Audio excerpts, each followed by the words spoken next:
Detikers, tren elektrifikasi kendaraan tengah meningkat. Salah satu yang juga ikut ramai diperbincangkan adalah motor konversi. Kali ini, kami main ke BRT yang sedang seru menggarap kit konversi. Dan kita akan cari tahu lebih banyak terkait hal ini. Penasaran? Simak video ini sampai habis.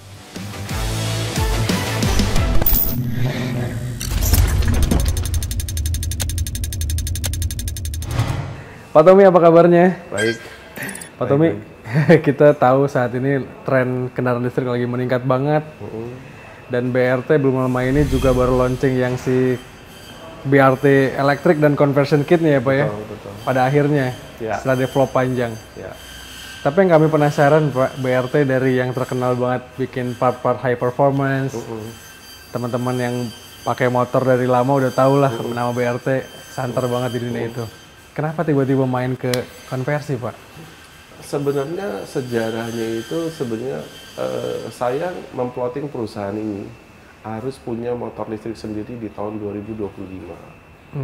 Ya, jadi artinya sejak tahun 2019 kami udah harus mendevelop part demi part.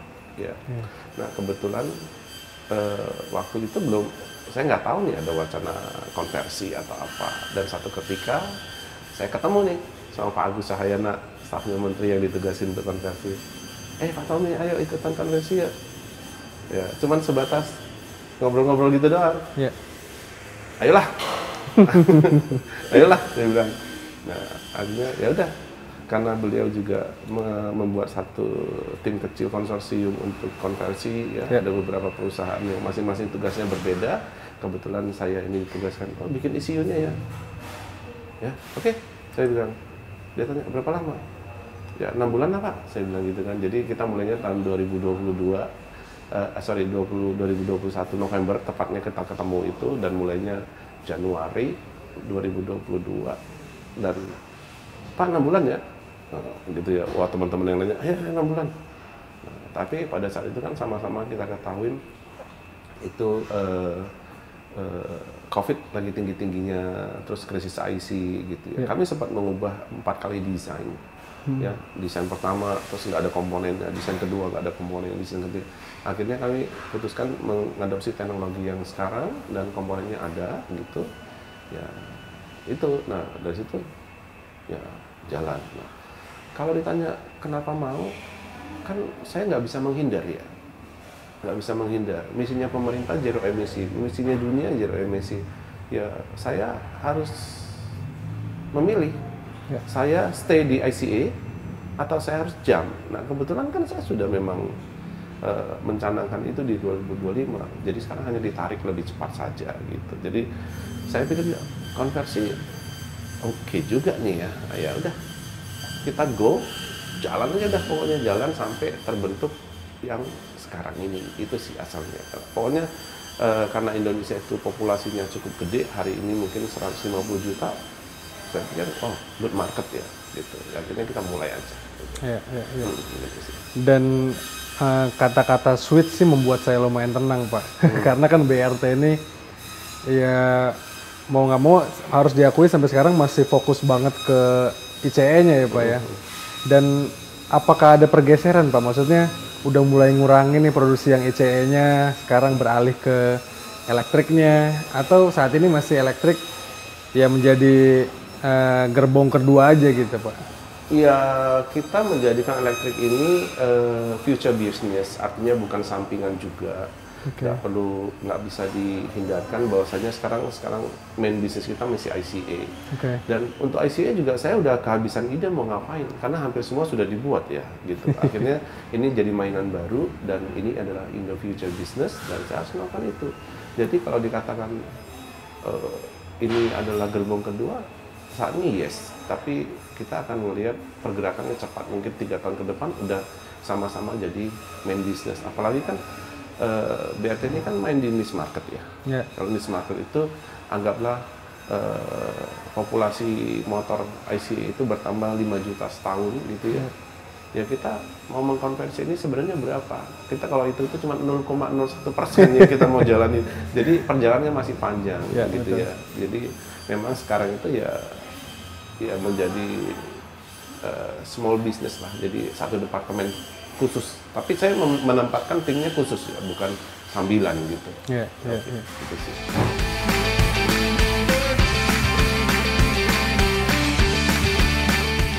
Kalau kita ngomongin konversi Pak, sebenarnya seberapa rumit sih Pak mengkonversi itu? Kalau saya tadi tahu kan hanya ada 3 part karena timnya tadi Pak. Yang paling penting kan baterai pasti, definitely ECU sama dinamo. Tapi sebenarnya dari sudut pandang manufaktur, sudut pandang perakitan segala macam, apakah sesederhana itu Pak? Nah, konversi itu sebenarnya sangat rumit. Karena apa? Kan kita kan mengkonversi yang sudah ada. Coba bayangin, sampai sekarang ada berapa jenis motorcycle? Dan itu beda-beda kan? Jadi kita mesti siapin bracketnya, mesti siapin kabel bodinya. Itu berbeda-beda.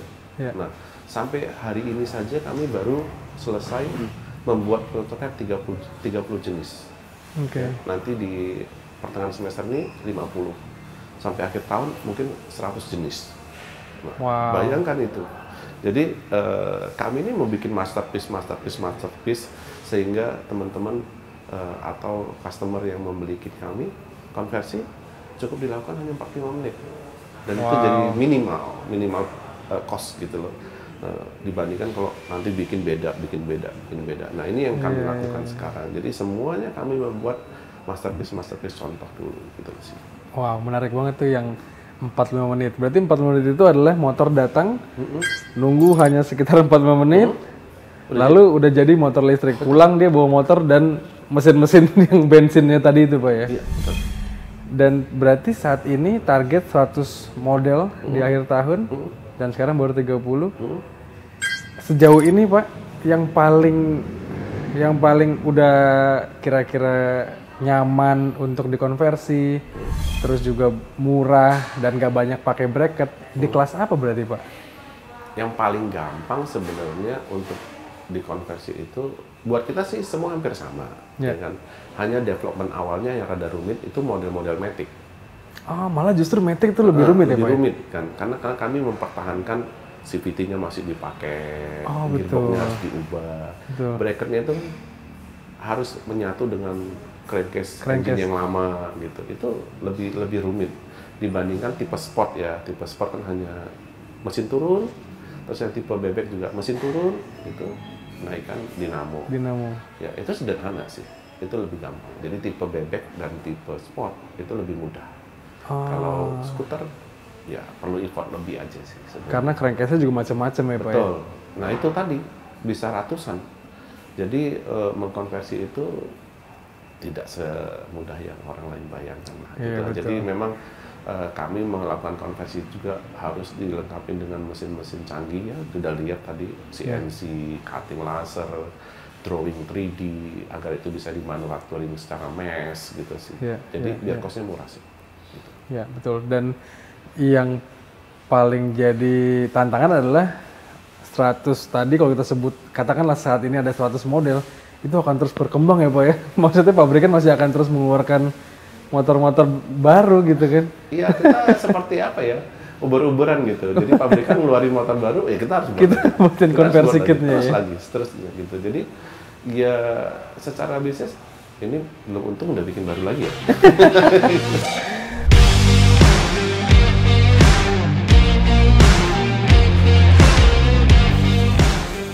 Di konsorsium itu ada beberapa yang menangani sesuatu lah kan. BRT menangani ECU. Berarti bisa dibilang BRT hanya menjual itu Pak, di kitnya, atau sebenarnya dinamo masih dari impor atau gimana Pak teknisnya? Konsorsium yang dibentuk oleh Pak Agus, stafnya Kementerian SDM itu memang BRT hanya difokuskan ECU. Ya, tapi artinya bukan saya dibatasin hanya ECU, gitu. Jadi bracket dan perlengkapan lainnya kami boleh memproduksi, ya. Kemudian kalau BLDC atau dinamo ada beberapa maker lokal yang sedang bekerja. Jadi nanti akhirnya kami saling sinergi. Dan apakah kemungkinan BRT akan membuat BLDC di lokal? Saya kira iya. Menarik banget. Iya. Tapi nggak waktu dekat lah ya, karena kan kami membuat prototipe yang numbernya semakin banyak aja kami masih butuh waktu ya gitu. Betul, karena betul. Memang motor listrik ini kalau yang benar itu rumit memang. Jadi faktor safety-nya emang harus penting sekali gitu. Jadi ya kalau ditanya boleh impor nggak? Ya tujuannya kan kalau Anda mengkonversi untuk pribadi ya mau impor ya monggo. Tapi kalau untuk mau mendapatkan insentif pemerintah tentu ada syaratnya, lokal konten 40%. Betul, gitu. betul. Dan itu yang lagi dikejar sama BRT ya Pak ya. Nah kalau kita ngomongin konversi lagi Pak, dan kita ngomongin pribadi-pribadi, sekarang kan banyak banget, nggak sedikit lah bengkel-bengkel yang mengkonversi sendiri. BRT pun salah satu yang ditunjuk pemerintah secara resmi untuk bisa mengkonversi kan Pak. Betul. Berarti saat ini orang-orang di seluruh Indonesia harus datang ke Sentul ini Pak, atau apa langkah yang dilakukan BRT untuk konversi kita ini bisa kesebar ke seluruh Indonesia Pak? Nah kebetulan kan BRT ini sudah terbentuk established ICA. Ya sebelum melakukan konversi kan jaringan kami udah bengkel rekanan itu sudah ada 115. Ya kan, dan itu menjual part ICA. Ya kan. Sekarang kami juga mendevelop sesuai janji saya ke kementerian itu akhir tahun sampai 1.000. Wow. Jadi akhirnya supaya apa? Supaya motor listrik ini masif. Ya kan. Nah kuncinya konversi ini atau motor listrik ini kan hanya dua. Satu, jaringan. Kedua adalah harga yang murah dan terjangkau. Nah, ya kalau harga kan itu masalah finansial itu akan mudah ya. Tapi kalau manpower atau jaringan butuh waktu kan untuk develop itu. Gitu loh. Jadi memang saat ini hanya BRT yang terus masif ya mengembangkan human resource gitu. Dan emang itu yang selama ini kita lakukan sejak tahun 2015 ya. 2015. Jadi emang karena kita udah masif ya sekarang tinggal di switch aja. Teman-teman yang tadinya ICA, ayo nih training konversi ini gitu ya. Jadi tinggal di switch aja sebenarnya gitu. Dan perlu diketahui yang membuat saya senang itu adalah bengkel-bengkel konversi atau bengkel-bengkel ICA saya yang tadinya statusnya UMKM gitu ya. Dan semuanya UMKM sekarang mereka dapat job tambahan kan, jadi gitu kan, sebagai ICA dan sebagai EV juga. Jadi memang ya buat mereka sangat menikmatin lah gitu. Meskipun ada pendatang-pendatang baru yang tadinya oh saya ini tukang listrik ya, pengen jadi bengkel konversi ikut training, banyak juga. Wow, gitu juga ya Pak. Yang itu tukang daging juga ada. Belajar gitu ya Pak ya. Supaya dia bisa mengkonversi sendiri ya. Jadi menurut saya konversi itu akan membuka sekali lapangan kerja baru dan profesional baru. Wow.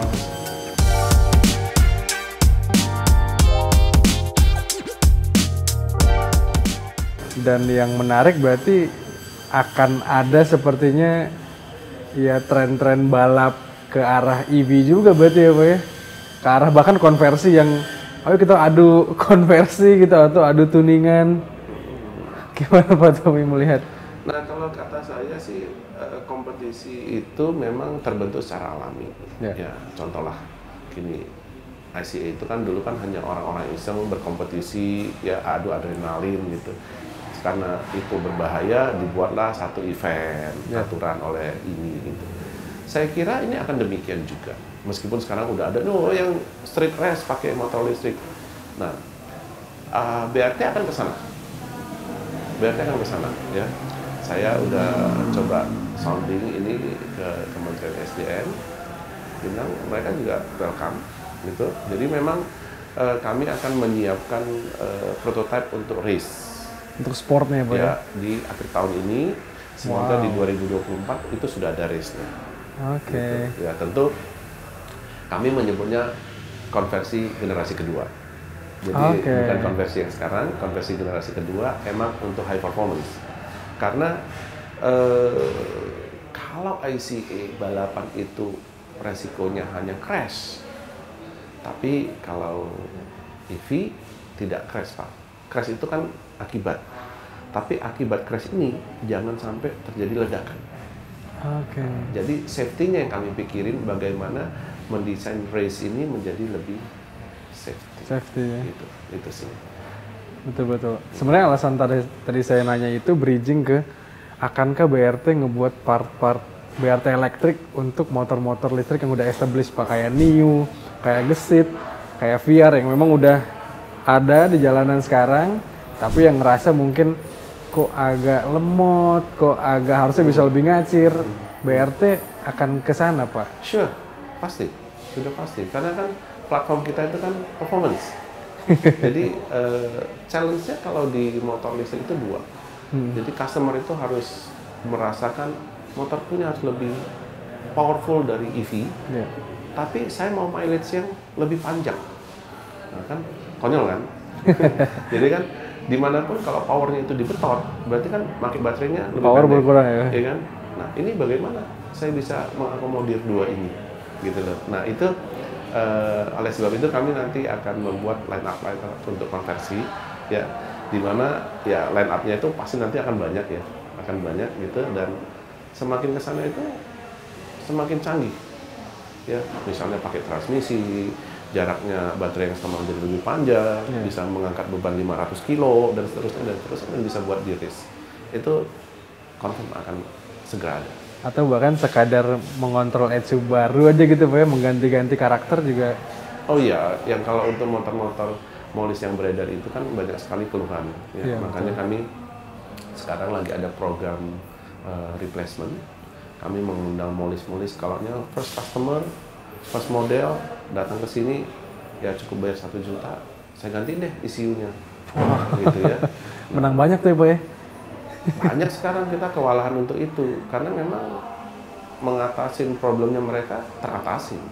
Iya, teratasin. Itu sudah berjalan sekarang, sedang berjalan. Sedang berjalan ya.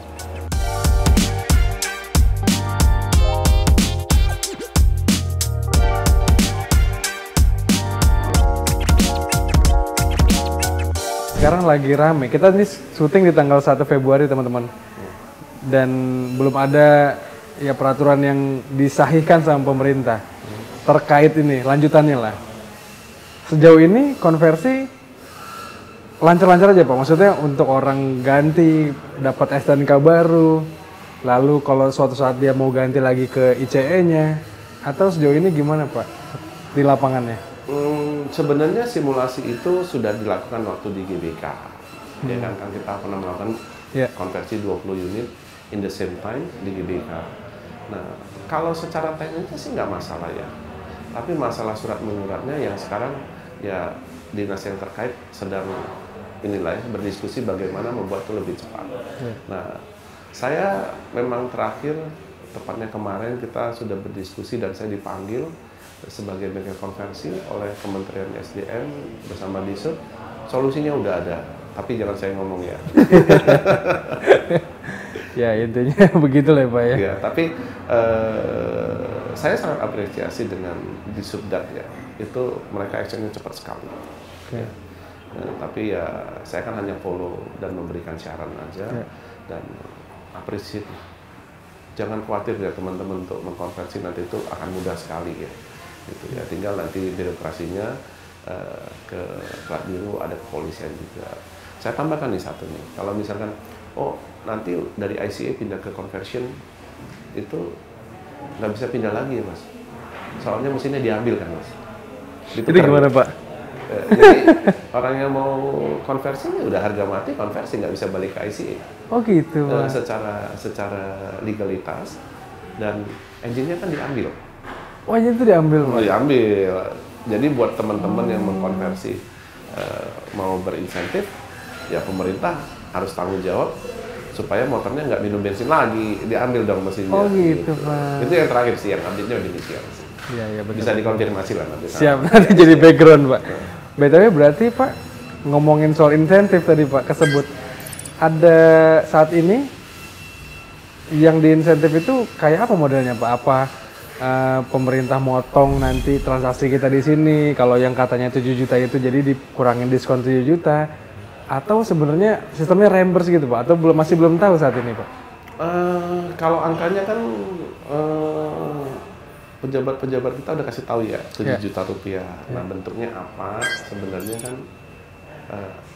ada dua pilihan lah ya, apakah itu reimburse yang Bapak bilang atau dalam bentuk lain. Nah, bentuk lainnya bisa juga dalam bentuk baterai. Oh, oke. Sampai hari ini, tanggal hari ini tuh belum diputusin. Belum diputusin ya, Pak, ya? Cuman memang ada 2 option gitu. Ya kita tinggal tunggu aja lah bapak-bapak yang ada di SDM yang memutuskan, karena kan konversi itu kan memang ranahnya SDM ya. Gitu. Ya ada plus minus lah dua itu, tapi sama-sama tujuannya baik. Ya. Sambutannya gimana Pak BRT Elektrik terhadap insentif atau program-program dari pemerintah itu Pak? Iya, kita sih wow sebenarnya, karena ya sangat apresiat lah ya untuk pemerintah, terutama Kementerian SDM-nya. Waktu BRT Elektrik ini menjadi konsorsiumnya tim kecil di SDM, nggak ada tuh kita ngomongin, oh nanti ada insentif ya, nggak ada tuh. Wow. Nggak ada tuh Pak. Ini terobosan banget nih Pak ya? Iya, buat BRT itu kan, saya mau start di 2025 atau mau start di 2022. Ya saya di-challenge saja. Bisa nggak sih orang Indonesia bikin ini? Ya bisa, saya bilang. Dan kita bergerak dengan inisiasi dan pertemanan aja. Karena saya, yang penting untuk pemerintah, ya oke lah, kontribusi saya apa sih? Gitu. Ya, saya jalan. Nah pada akhirnya, di akhir-akhir tahun kemarin itu, ada wacana subsidi. Ya kita very happy ya. Very happy ya. Tetapi misalnya angkanya konversi itu 15 jutaan, terus subsidinya 7 juta, artinya end user kan harus bayar 8 juta. Apakah 8 juta ini sudah meringankan? Menurut saya sangat ringan. Tetapi apakah semua orang mampu? Kan pertanyaannya itu. Nah, saya sih berharap nanti ada leasing company yang mau ikutan. Jadi lebih murah lagi kan. Jadi leasing company main ke bukan hanya motor jadi tapi konversi juga ya Pak ya? Wow, itu lebih menarik sih jelas. Jadi 8 jutanya nggak uang cash kan, jadi bisa dikreditin gitu. Betul. Harapannya ada sih, ya tapi rasanya sih ada. Coba deh cari informasi.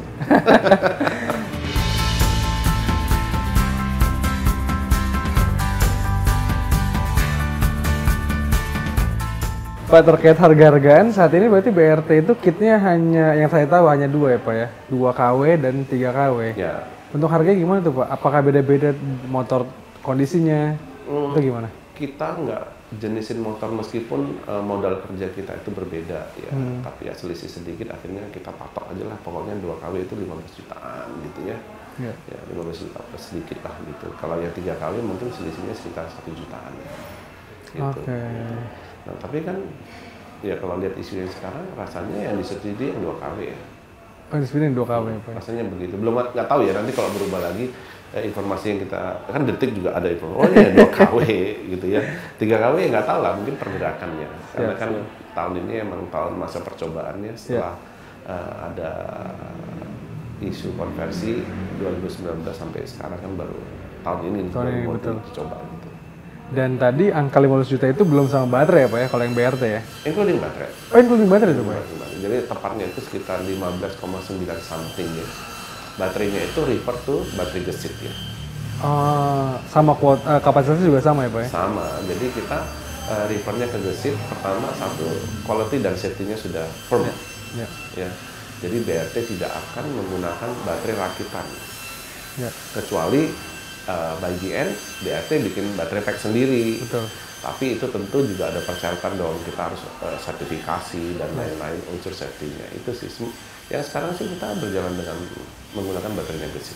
Mungkin menjelang akhir pertanyaan nih Pak, berarti sejauh ini sebenarnya penerimaan masyarakat terhadap konversi itu kayak apa, dan sebenarnya tantangannya apa sih Pak? Apa yang buat orang sebenarnya lebih baik milih konversi nih ketimbang langsung motor listrik jadi?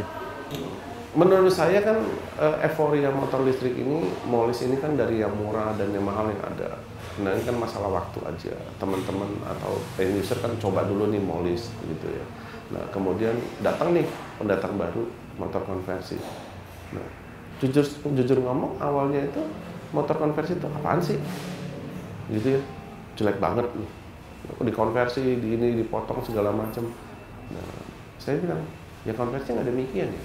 Konversi itu akan seindah motor baru, akan lebih nyaman dari motor yang ada gitu, motor bensin ataupun motor molis yang ada, dan kita udah buktikan itu ada. Nah sehingga apa yang kita lakukan sekarang, education. Ini loh Ya, kalau kamu mengkonversi lebih nyaman. Kedua, membantu pemerintah zero emisi. Ya. Nah, pemerintah juga udah ada effortnya melakukan insentif gitu. Jadi tugas saya adalah bagaimana mengedukasi. Saya yakin konsumen atau pemakai ICE akan beralih. Ada satu lagi yang mereka khawatir, Pak, kalau pakai EV itu jaraknya pendek, Terbatas, nggak bisa kemana-mana. Nah itu kan sebenarnya masalah infrastruktur ya. Nah, artinya infrastruktur itu yang paling enak adalah nanti swap. Nah, motor konversi BRT itu ready to swap. Karena baterainya yang tadi cukup universal tadi Pak. Betul, ready to swap. Jadi kan ayam sama telur, mau unitnya dulu atau infrastruktur, ya kan? Nah, tentunya kan motor-motor listrik ini misalkan tanpa infrastruktur swap pun dia bisa portable charging dimanapun. Ya. Nah, nanti kalau misalnya ada perusahaan besar yang melakukan swap ya untuk motor listrik konversi gitu, artinya buat Bapak dari Bogor ke Jawa itu udah bisa naik motor listrik, karena kalau setiap berapa kilometer udah ada ya, betul. Udah nggak ada alasan saya nggak mau naik motor listrik ya. Takut jarak tempuh udah nggak lagi tuh. Udah nggak ada gitu. Dan apa yang ditakutin? Jarak tempuh nanti teratasi. Kenyamanan sudah firm lebih bagus. Garansi konversinya BRT jauh lebih lama dibandingin molis loh. Itu kan. Nah, terus apa lagi sih dia? Expense. Ya kita udah sama-sama tahu. Lebih murah ya Pak. Lebih murah kan 1:8, ya kan? 1:8 untuk pemakaian bensin sama 1 kali ngecas. Kedua, apalagi pajaknya lebih murah. Betul. Ya. Betul. Sebenarnya nggak ada perlu kekhawatiran teman-teman atau end user melakukan konversi. Banyak lagi, Pak. Kalau sekarang baterainya dikasih atau ada punya baterai, kan 4 tahun lagi saya harus ganti baterai. Tenang kawan, 4 tahun lagi infrastruktur udah jadi. Jadi tidak ada alasan. Toh saya jamin kok tahun depan infrastruktur udah ada semua. Malah bisa lebih cepat dari 4 tahun itu ya Pak ya? Yes. Betul, yes. betul. Itu sebenarnya waktu saya memutuskan konversi, nggak kebayang tuh ada itu. Iya. Ya, nggak kebayang. Nah, tapi setelah kita melangkah, kok pemerintah juga very serius ya. Gitu ya. Dan saya jadi berpikir, ya sudah ya, ternyata ini nanti arahnya infrastruktur, manpower. Saya harus kerjakan sekarang gitu. Makanya ya saya janji lah sama pemerintah, pokoknya 2020 tahun depan ya itu 1020 bengkel. Dan itu Bapak bayangin ya, saya bisa mengkoordinasi 1020 bengkel di seluruh Indonesia. Kalau based on teori alam kan mereka juga akan memiliki karyawan, tiba-tiba kan jadi distribusi ya. Betul. Semuanya ada. Jadi rantai itu Pak ya? Rantai, dan menurut saya Indonesia akan menjadi negara pertama yang konversi motor listriknya masif ya. Bukan di Asia, saya kira di dunia. Betul. Nah, itu mimpi saya lah sebagai satu perusahaan swasta tapi bisa berkontribusi buat negara gitu ya. Ya, saya kira nggak banyak orang demikian gitu, itu sih dari saya. Betul.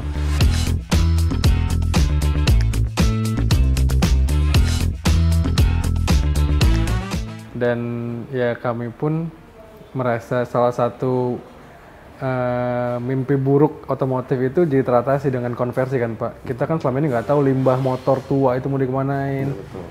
Jadi akhirnya sekarang, yaudah daripada nggak kepake di rumah ngejogrok, kita konversi bisa dimanfaatin lagi kan. Betul. Dan itu harus kita sambut baik sih. Betul. Dan tadi Pak Tommy udah ngasih tahu juga kalau infrastruktur itu akan dikejar juga kan sekarang. Betul. Kan Pak. Betul. Wow. Ada lagi Pak yang lupa tersampaikan tadi atau ada yang belum saya tanyakan ya, jadi, tentang konversi? Ya, di kesempatan ini juga saya ya berharap teman-teman atau mekanik ya terutama ya jangan ragu lah untuk mungkin saat ini bisnisnya bisa jadi dual bisnis gitu ya, ambil bagian sekarang untuk belajar Ya. Kalau nggak akan Anda tertinggal. Meskipun katanya waktunya masih lama ya.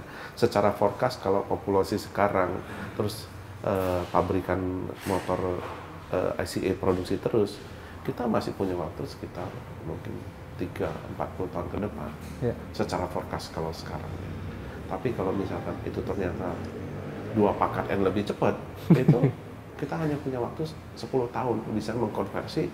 Ya. Dan saya kira ATPM juga kan udah mulai ada kan gitu kan, dia nggak mungkin misalnya total produksinya dia 4 juta terus semuanya ICE, saya pikir no lah, akan berubah. Jadi ayolah masyarakat Indonesia belajar gitu ya, karena EV ini adalah masa depan. Ya. Sekarang ada BRT kok, ya belajarnya murah, ya kan.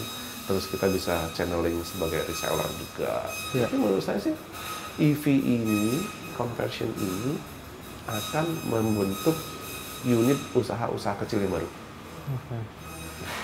It's very good, very good. Ya. Mimpi saya adalah conversion Indonesia itu pertama